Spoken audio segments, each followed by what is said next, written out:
우리가 수요일마다 이렇게 디모데 후서를 강의하고 있는데, 지난 시간에는 그리스도의 군사로, 또 경주자와 같이, 농부와 같이 그 사명을 어떻게 감당해야 될 것인지에 대해서 얘기하고, 그리고는 이어서 조금 더 의미심장한 그런 얘기를 합니다. 그게 뭐냐면, 너 그 투철한 사명감을 가지고 그렇게 애를 쓴다고 할지라도 여전히 내게는 고난이 있을 것이다 라고 하는 거예요. 그러면서 그 고난을 어떻게 감당할 것인가 하는 측면에서 사도 바울이 복음과 함께 고난을 받아라. 복음과 함께. 그래서 제가 오늘 이렇게 제목을 잡았어요. 복음을 위한 고난, 이렇게 받으라. 복음에는 항상 고난이 따라온다는 거예요. 왜 그럴까요? 세상이 이 복음을 가만 놔두지 않아. 그러니까 복음대로 살고자 하는 사람은 마땅히 이 세상에서 뭐가 따라오는 거예요? 고난이 따라오는 거예요. 고난. 그런데 그 고난이 뭐 여러 가지죠. 내가 잘못해서 고난을 받을 수도 있어. 근데 복음과 함께 살아가는 사람들이 만약에 스스로 잘못을 범하면 그 고난의 정도가 심각해요. 자기 내면의 문제를 일으키면서 고난을 받기 때문에 그 피해가 아주 심각해집니다. 그런데 경건한 모습으로 내가 이 복음과 함께 고난을 받을 때에는 넉넉히 이길 수 있도록 하나님께서 그 고난에 따르는 그 대책을 하나님이 다 주신다라고 하는 그 사실을 가르쳐 주면서, 너는 이렇기 때문에 이런 자세로 고난을 받는 것이 옳다라고 하는 측면에서 바울이 지금 이렇게 디모데에게 편지를 썼습니다. 고난을 피하고 싶지 않은 사람은 없을 겁니다. 그런데 복음을 위해서 우리는 마땅히 고난을 받을 때가 온다는 거예요. 그래서 디모데는 지금 흔들리고 있습니다. 바울은 감옥에 갇힌 채 디모데에게 이렇게 얘기합니다. 복음을 위한 고난, 이렇게 감당해라. 그렇게 얘기하고 있는 겁니다. 도대체 어떻게 하라는 건가? 첫 번째로 복음을 위한 고난 감당하게 하시는 하나님의 도우심을 입고, 감당하게 하시는 하나님을 기억하고 생각하고 복음을 위한 고난을 받으라, 그런 얘기예요. 우리가 복음대로 살다가 뭐 여러 가지 모습으로 고난이 우리에게 덮쳐왔을 때 제일 먼저 붙잡아야 될 것은 하나님이 이 모든 고난을 이길 수 있도록 나에게 감당하게 하시는 은혜를 주신다. 감당하게 하시는 은혜. 그래서 오늘 말씀 7절에 보면 내가 말하는 것을 생각해봐라 그랬어요. 생각해봐라. 주께서 범사에 너에게 총명을 주시리라. 여러분, 여기 생각하라 그랬잖아요. 이 생각한다라고 하는 것은 단순히 이렇게 그냥 생각해보는 그 정도가 아니라 깊이 묵상해보라, 그런 뜻이에요. 이해하고 깊게, 주의 깊게 아주 고려해보라, 그런 뜻이에요. 너에게 마땅히 그런 고난이 닥쳤을 때 잘 생각해보면 그 고난이 너에게 유익일 수 있다. 이런 것들이 주의 깊게 생각하고 뭔가를 뭐 이렇게 터득하려고 들면 아, 이 고난이 정말 나에게 유익을 주는구나 라고 하는 것을 알게 돼요. 그걸 깨달은 사람을 총명 있는 자라고 얘기해요. 총명 있는 자라고 얘기하는 거예요. 그래서 이 하나님의 계시를 디모데가 깊이 묵상함으로 인해서 총명을 얻게 되면, 그러면 어떤 고난이든지 그 고난을 그냥 고난으로 받는 게 아니라 이 고난을 통해서 하나님이 나에게 주실 그런 은혜와 복을 생각하게 된다는 거예요. 그게 바로 총명이에요. 그 총명을 다른 말로 얘기하면 영적으로 깨닫는 통찰력이다. 영적으로 깨닫는 통찰력. 근데 여러분, 이 고난이 없으면 이 통찰력 이런 거 사람들이 장착하지 않아. 자기 몸에 장착하지 않아요. 근데 이 고난 때문에 통찰력이 생기는 거예요. 생각하지 않고 뭐 이렇게 집중하고 막 정말로 왜 그런가 뭐 이렇게 막 고민하고 집중하고 그러다가 뭔가를 깨달아요. 그 깨달아질 때 그게 그 사람에게 인사이트가 되는 거예요. 통찰력이 되는 거예요. 통찰력, 그것이 생기는 거예요. 하물며 복음을 위해서 우리가 고난을 받을 때 우리에게 뭐가 제일 필요하냐? 통찰력이에요. 이 고난이 어디서부터 왔는지, 무엇 때문에 이 고난이 나에게 왔는지 까닭 모를 고난도 있어요. 그런데 통찰력이 있는 사람은 그 어떤 고난이든지 그 고난 속에서 하나님의 뜻을 찾아내요. 그것이 뭐라고요? 그게 바로 통찰력이에요. 그 하나님의 뜻을 찾아내는 사람은 하나님이 나를 도와주시겠지 하는 이 믿음이 있어요. 그 믿음을 가지고 이 고난을 내가 당한다 하는 얘기예요. 한국 초대교회의 부흥사이기도 하셨던 길선주 목사님이, 이 목사님이 새벽마다 그렇게 기도하기 시작해서 우리 한국 교회에 이 새벽 기도가 전통이 되었다고 하잖아요. 그런데 이 길선주 목사님이 일제 그 박해 중에 성경을 암송하며 감옥 생활을 버텼어요. 성경을 암송하면서. 그러면서 이 길선주 목사님이 감옥에 들어갔다 나와서 복음을 전할 때 사람들이 저 사람이 전하는 저 복음 속에는 깊은 통찰력이 있다고 하는 것을 사람들이 느끼기 시작해요. 그래서 외국 선교사도 길선주 목사, 길선주 전도사 시절에 이 길선주 전도사와 함께 이 복음을 위한 부흥회를 열고 사경회를 열고 막 그래요. 그러다가 평양 장대연 교회에서 거기서 성령 충만함이 그 땅에 떨어지잖아요.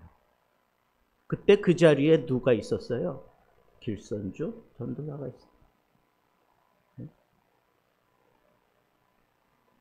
성령이 충만한 역사가 일어날 때 그때 이 선교사가 기도합시다. 그리고 그 기도를 사회를 보는 길선주 전도사에게 맡겼어요. 그때 길선주 이 전도사가 먼저 고백을 해요. 내가 설교를 들으면서 크게 두 가지 찔림이 왔다. 첫째는 우리 조선 땅에 선교사들이, 외국 선교사들이 주가 되어서 막 이렇게 교회를 막 이끌어가는 이런 모습을 보고 선교사들이 미웠다.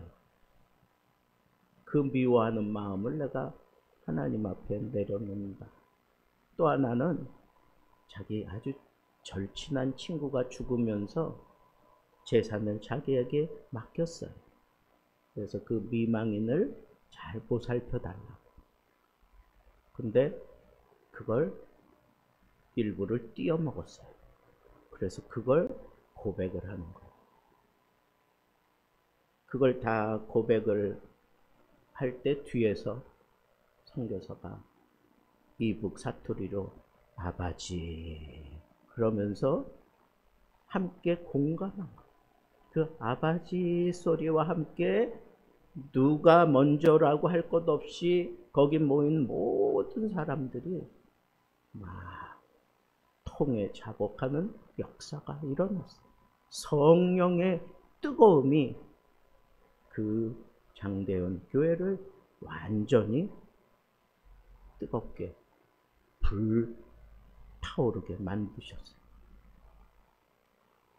여러분, 하나님은 참 저렇게 앞장서서 뭔가 일한다고 하는 그 사람이 참 부끄러운 그런 고백을 하잖아요. 근데 그게 성령 충만의 도화선이 되는 그런 역사가 일어나도록 하나님께서 역사해 주셨어요. 그래서 이 길선주 목사의 이 고난과 이 아픔 이런 것들을 통해서 하나님의 이 놀라운 역사가 많이 일어났던 것을 우리는 초대 교회사를 통해서 알 수가 있습니다. 그가 감옥에 들어갔을 때마다 말씀을 붙들고 씨름하면서 말씀을 생각하고 말씀을 암송하다가 깊은 통찰력을 얻어요. 그래서 감옥 생활하고 나와서 전할 때마다 사람들이 더 큰 은혜를 받는 통찰력 때문에 그래요. 통찰력 때문에. 우리에게 고난이 있으면 우리에게 하늘의 통찰력이 생겨요. 애들도 아프고 나면 꾀가 는다 그러잖아요. 똑같아. 우리도 이런 고난을 통과하면서 믿음으로 그 자리를 지키는 사람에게는 말씀을 생각하고 묵상하는 가운데 통찰력이 생겨요. 그걸로 이겨내는 거예요. 두 번째는 예수 그리스도의 복음에 집중하는 자세로 이 고난을 당하라. 그렇게 얘기하고 있어요. 다윗의 씨로 죽은 자 가운데서 다시 살아나신 예수 그리스도를 이번에는 기억하라. 그렇게 얘기했어요. 기억한다 하는 것은 계속해서 붙잡으라 하는 원어의 의미가 있어. 계속해서 붙잡으라. 누구를? 예수 그리스도를. 그리스도께서 주신 은혜를, 하나님의 그 놀라운 말씀을 계속 붙잡으라는 거예요. 특별히 그것이 바로 예수 그리스도와 관련된 말씀이고 예수 그리스도가 나에게 주시는 직접적인 은혜라면 그걸 계속해서 떠올리며 그걸 떠올리면서 붙잡으라는 거예요. 여러분, 힘들고 어렵습니까? 그러면 예수 그리스도를 붙잡으세요. 그게 고난을 이기는 힘을 주는 거예요. 예수 그리스도 어떤 분이에요? 우리의 왕권을 가지시고 우리를 다스려 주시는 분이에요. 또 죽은 자 가운데서 살아나셔서 부활하신 생명의 주님이세요. 그 생명의 주님을 바라보며 예수 그리스도의 통치 안으로 내가 더 들어가겠다고 하면서 그걸 붙들고 씨름한다면 나에게 어떤 시련이 와도 어떤 고난이 와도 나 두렵지 않아요. 나 두렵지 않습니다. 우리가 다 경험한 바가 아닙니까? 여러분 꼭 기억하세요. 복음을 위한 고난을 받을 때 그 고난을 견디게 하는 힘은 예수 그리스도를 붙잡을 때 있는 거예요.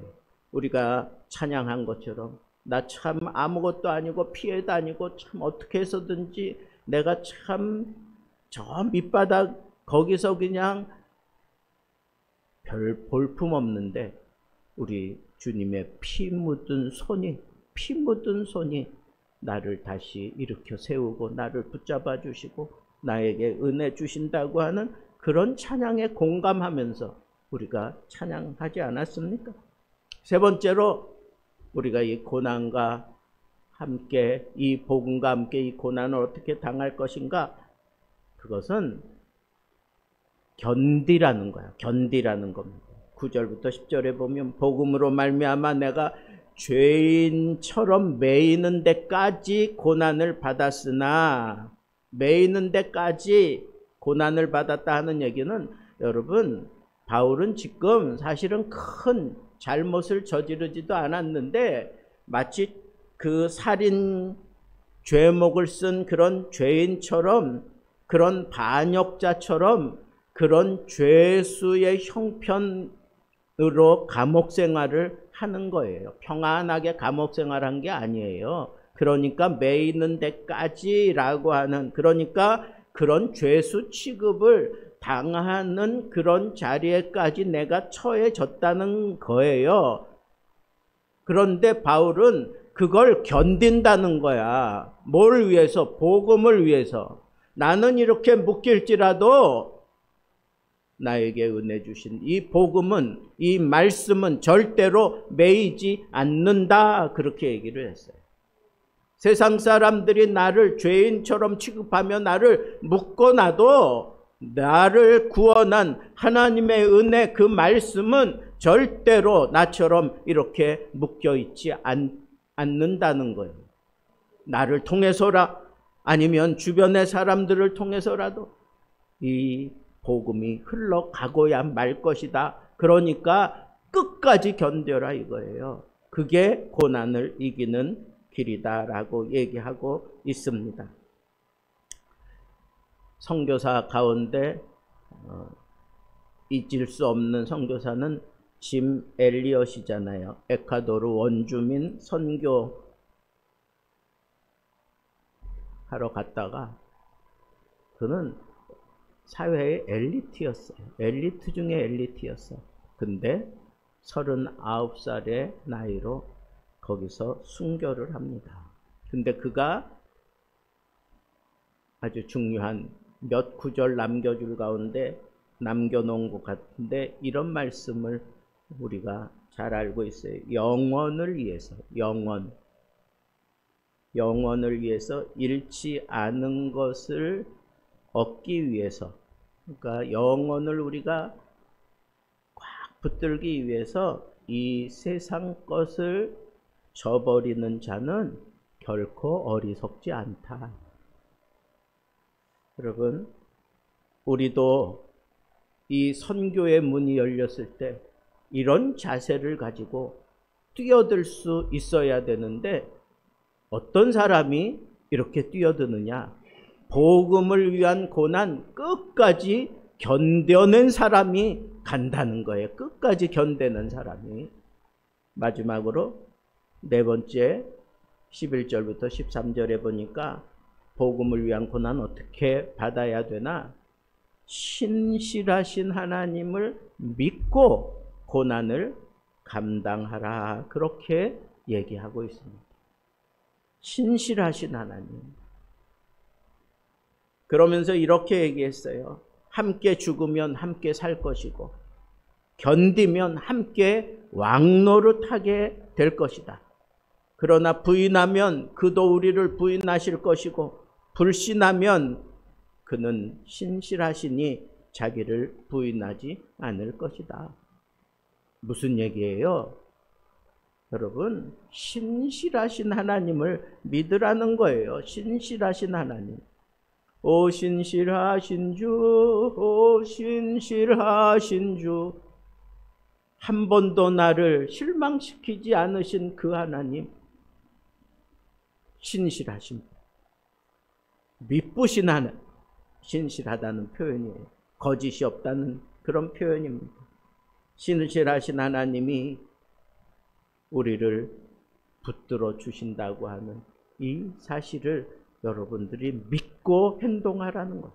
한순간순간 어떤 상황에서도 신실하신 하나님, 나를 한 번도 놓지 아니하신 하나님, 한 번도 나를 실망시키시지 않으신 그 하나님, 변함없으신 그 하나님이 여전히 고난 속에서도 함께 하시고 평안함 속에서도 함께 하시고 높은 자리에 있을 때도 함께 하고 저 밑바닥에 있을 때도 함께 하고 부흥할 때에도 함께 하시고 아니면 힘들고 어려운 상황을 만났을 때에도 함께 하시는 그 신실하신 하나님, 그 하나님이 우리와 함께 한다고 하는 이 사실을 믿으라는 거예요. 꼭 믿으라는 거예요. 믿음은 뭐예요? 부인하지 않는 거잖아요. 믿음의 절정은 그냥 무조건 따라가는 거예요. 순종하는 거예요. 결론을 맺겠습니다. 복음을 위한 고난은 겉으로는 두려워 보일 수도 있습니다. 그러나 바울은 자신이 수갑을 차고 있지만 하나님의 말씀은 매이지 않는다고까지 얘기하면서 우리에게 하나님의 통찰력을 구하라고 얘기합니다. 예수 그리스도를 기억하라고 얘기합니다.